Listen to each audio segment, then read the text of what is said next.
Dear student, मैं Sunil Bhardwaj city college के channel पर आप सभी का हार्दिक स्वागत है। बच्चों, आज बीएड सेक्शन में content knowledge and pedagogy of school subject geography पर थोड़ा सा डिस्कस करना था। सिलेबस का क्या है, पैटर्न क्या है और इसका सब्जेक्ट कंटेंट क्या है और पेडागोगी का सेक्शन क्या है। हालांकि यूनिट 2 में सब्जेक्ट कंटेंट में लेटीट्यूड लॉन्गिट्यूड का एक क्लास मैंने लिया था, लेकिन कुछ तकनीकी समस्याओं के कारण सिलेबस हम डिस्कस नहीं कर पाए थे।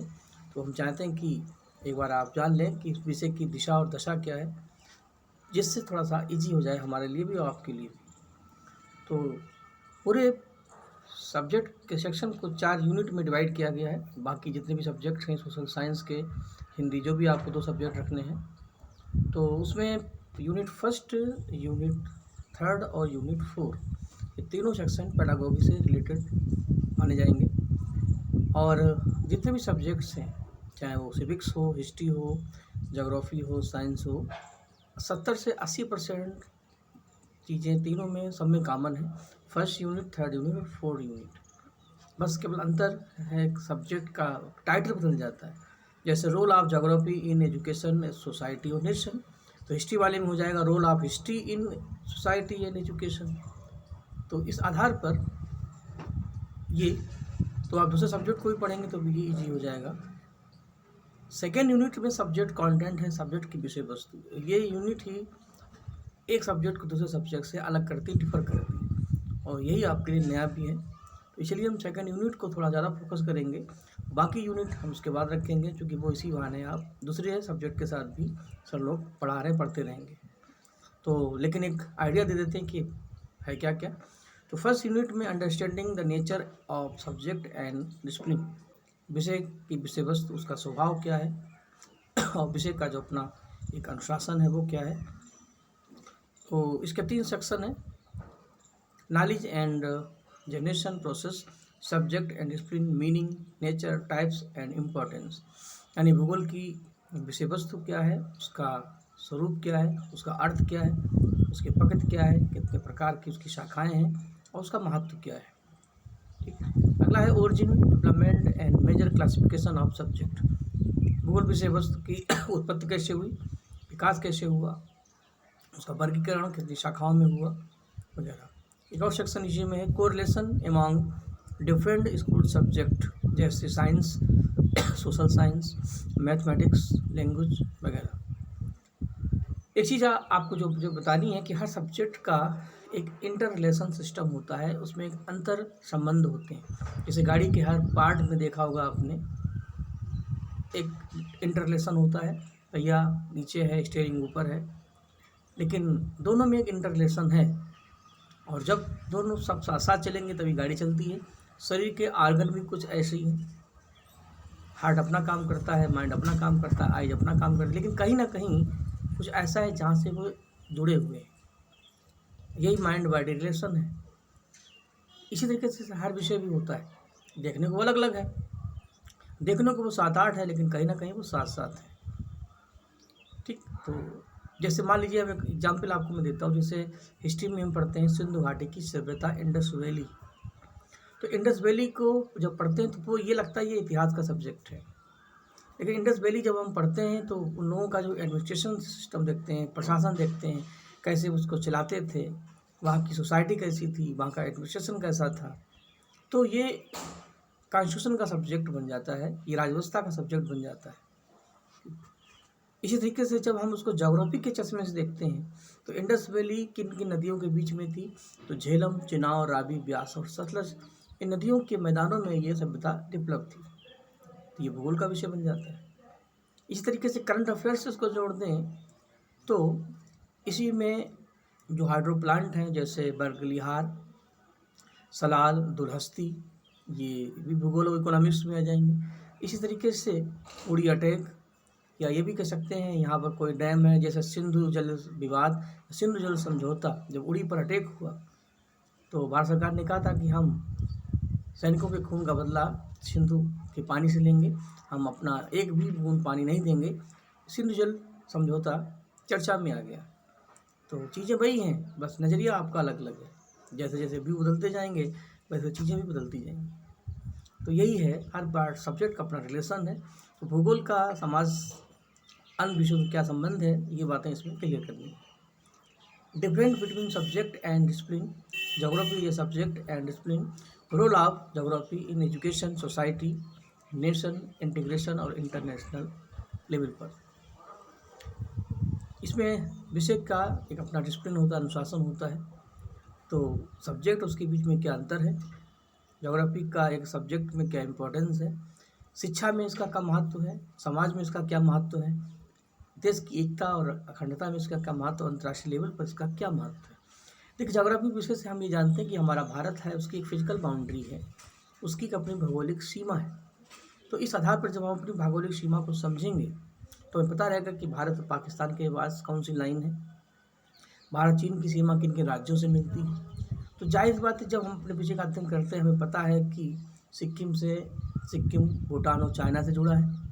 तो इस आधार पर कोई अंतर्राष्ट्रीय विवाद होता है, जैसे चाइना और भूटान के बीच में विवाद हुआ था, तो भारत ने सिक्किम राज्य के आधार पर हस्तक्षेप किया।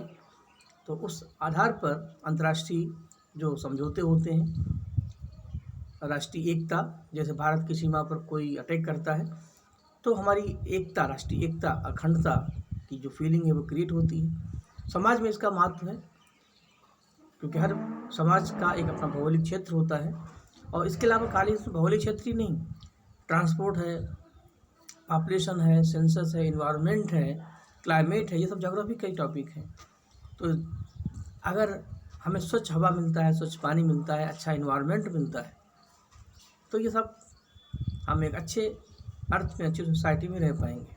अब इन्वायरमेंट ही हमारा डिस्टर्ब है, हमें ताज़ी हवा और साफ पानी नहीं मिल रहा है, तब हमारा समाज डिस्टर्ब होगा। आज जिस तरीके से ग्लोबल वार्मिंग और ओजोन इफेक्ट हैं, उसके कारण आज पूरा पूरा क्लाइमेट हमारा डिस्टर्ब है। तो इन्वायरमेंट का हमारी सोसाइटी पर फ़र्क पड़ता है, क्योंकि we are the part of the society. तो इसीलिए हर सब्जेक्ट जुड़ा है, ज्योग्राफी भी इसमें है। अब आता है सेकेंड यूनिट, जो इस विषय की जान है, और इसमें आपके जितने भी टॉपिक हैं वो जनरली वर्ल्ड ज्योग्राफी के हैं। तो वर्ल्ड ज्योग्राफी में सबसे पहला है ग्लोब में लैटिट्यूड, लॉन्गिट्यूड, अक्षांश और देशांतर रेखाएं। ये क्या होती है, इनका मीनिंग, इनका कैरेक्टरिस्टिक्स, विशेषताएं और इनका इम्पोर्टेंस, और दोनों में क्या क्या कॉमन है, क्या क्या डिफरेंट है। तो उसका एक लेक्चर मैंने लिया था इंट्रोडक्शन के रूप में, और अगला मैं इसके बाद प्रेजेंट कर दूंगा। दोनों वीडियो आप देखेंगे तो चीज़ें समझ में आ जानी चाहिए। इसके बाद मोशन ऑफ अर्थ, पृथ्वी की गति दो प्रकार की है, रोटेशन और रेवोल्यूशन, परिक्रमण और परिभ्रमण। दिन रात कैसे होते हैं, मौसम कैसे बदलता है, इसका पता इससे चलता है। इसी में अगला सेक्शन है कॉन्टिनेंट्स और उनकी विशेषताएं, कैरेक्टरिस्टिक्स, जैसे उत्तरी अमेरिका, दक्षिण America, Africa, Asia, Antarctica, Australia, Europe. महाद्वीपों में कौन पर्वत है, कौन सी नदियाँ हैं, कौन सी पीक्स हैं, कौन से पठार हैं, और जो भी उसमें हो सकता है, उसकी क्लाइमेट कैसी है, और सोलर सिस्टम। फर्स्ट यूनिट का अगला सेक्शन है एटमॉस्फेयर का, वायुमंडल। हमारे पूरे ग्लोब में, हमारे पूरे क्लाइमेट में 4 स्फीयर हैं, वायुमंडल, एटमॉस्फेयर, जलमंडल, हाइड्रोस्फीयर, स्थलमंडल, लिथोस्फीयर, और जैव मंडल, बायोस्फीयर। तो आपके सिलेबस में एटमॉस्फेयर एंड हाइड्रोस्फीयर और क्लाइमेट है, बायोस्फीयर। तो एटमॉस्फेयर का मीनिंग, उसका कॉन्सेप्ट, उसका कंपोजिशन, उसके टाइप्स, लेयर, इसकी तरीके से effect climate of a region. कौन से ऐसे फैक्टर हैं जो क्लाइमेट को प्रभावित करते हैं। तो जिस भारत की क्लाइमेट मानसूनी है, तो कौन कौन से ऐसे फैक्टर हैं जो मानसून को प्रभावित करते हैं, जैसे सन से दूरी होना, समुद्र से दूरी या नज़दीक होना, विंड्स का होना, ओशन से नज़दीक या दूर होना, हिमालय का होना, अरावली का होना।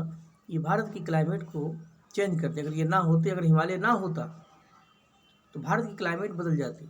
एशिया की ठंडी हवाएं भारत में आती, तो जहाँ गंगा का मैदान है यहाँ पोलर डिजर्ट्स बन जाते, और यदि हिमालय ना होता तो मानसून भारत में नहीं सीधे एशिया में जाता। तो ये सारी बातें नेचुरल हैं। और क्लाइमेट में इन सबका फर्क पड़ता है। अगला सेक्शन है आपका लिथोस्फीयर, स्थल मंडल से।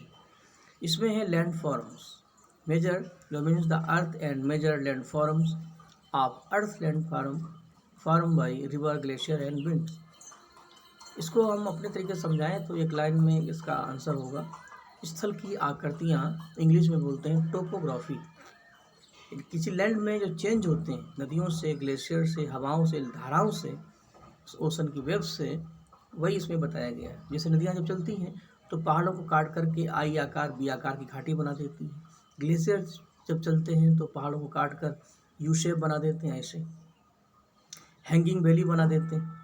ऐसे ही जब पवनें चलती हैं तो लोएस के मैदान बनते हैं, बरखान बनते हैं। बालू कभी इधर से उधर चली जाती है तो बालू का जो टीला है वो जगह जगह से कट जाता है, तो उसकी जो डिज़ाइन बनती है अलग अलग, उसी को लैंडस्केप बोलते हैं। तो ये इसमें आपको बताना है।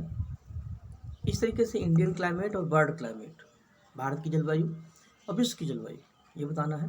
जलवायु को समझने के लिए हमें अक्षांश देशांतर समझने पड़ेंगे, क्योंकि अक्षांश के आधार पर विश्व की जलवायु को 3 हिस्सों में डिवाइड किया गया है, ट्रॉपिकल, सब ट्रॉपिकल और पोलर, उष्णकटिबंधीय, शीतोष्णकटिबंधीय और शीत जलवायु। इसके अलावा वाइल्ड लाइफ जो रिसोर्सेज हैं, वेजिटेशन, भारत में कृषि क्षेत्र, कौन कौन सा उत्पादन होता है, और प्रमुख राष्ट्रीय वन्यजीव अभयारण्य क्षेत्र और विश्व में भी वन्यजीव अभयारण्य क्षेत्र। इतना आपका सेक्शन है। एंड ले दे करके लेटीट्यूड, लॉन्गिट्यूड, मोशन, ये ज्योग्राफी का एक बेस बनाते हैं, और एटमॉस्फेयर और लिथोस्फीयर और क्लाइमेट। इसके बाद फिर सेकंड और थर्ड और फोर्थ यूनिट में आपका पेडागॉजी सेक्शन है। वही बातें हैं बाकी सब्जेक्ट में आप पढ़ेंगे, जैसे मेथड ऑफ टीचिंग का क्या मेथड होगा इस विषय को पढ़ाने के लिए, सोर्स मेथड, प्रोजेक्ट मेथड। क्योंकि ज्योग्राफी एक पिक्चराइज सब्जेक्ट है, तो ये जितना आप पिक्चर के थ्रू पढ़ेंगे, जैसे अक्षांतर में हमने इमेज का सबसे अधिक यूज किया है, क्योंकि कुछ चीज़ें देखने से ही समझ में आ जाती हैं। ऐसे device and technique of teaching में तकनीक का क्या खेल है, तकनीक के माध्यम से ही, अब जैसे ये वीडियो में बना रहे हैं तो तकनीक का ही खेल है, नहीं तो डायरेक्ट ओरल बताना थोड़ा कठिन होता है। तो प्रोजेक्ट के माध्यम से, PDF के माध्यम से, हम पेन टैबलेट के माध्यम से अपनी बातों को अच्छी तरीके से क्लियर कर सकते हैं। करिकुलम, उसका जो पाठ्यक्रम होगा उसका कॉन्सेप्ट क्या है, किस आधार पर उसको बनाया गया, उसकी नीड्स क्या है, इंपॉर्टेंस ऑफ लेसन प्लान, और उसमें कौन कौन सी हम टेक्नोलॉजी को यूज़ करते हैं। इस तरीके से लास्ट में है इवोल्यूशन यानी मूल्यांकन। इस विषय का मूल्यांकन एज ए टीचर आप कैसे करते हैं, तो कॉन्सेप्ट और importance of evolution in geography, reforms of evolution, grading system, और यही सारी बातें इसमें लगभग हैं। तो ले दे करके first, third and fourth unit आपकी जो है वो पेडागॉजी सेक्शन में आ जाएगी, और सेकेंड यूनिट सब्जेक्ट कंटेंट में आ जाएगी। तो लेसन प्लान हमारा जो है, जो प्रोजेक्ट है, जो हमारा अपना प्लान है कि सेकेंड यूनिट से हम शुरू करें, जिससे सब्जेक्ट का कंटेंट आपका बेहतर हो। और बाकी सेक्शन जैसे आप हिस्ट्री पढ़ते हैं साथ में है, तो फर्स्ट यूनिट जो कि सब लोग पढ़ा रहे हैं उसी के आधार पर ये भी आप समझ जाएंगे, और इसके बाद फिर हम उस पर आते हैं। अक्षांश देशांतर की शुरुआत मैंने कर दी थी, सेकेंड वीडियो जल्दी ही हम अपलोड कर देंगे, उसको देखिएगा। और सभी लोगों को धन्यवाद, थैंक यू।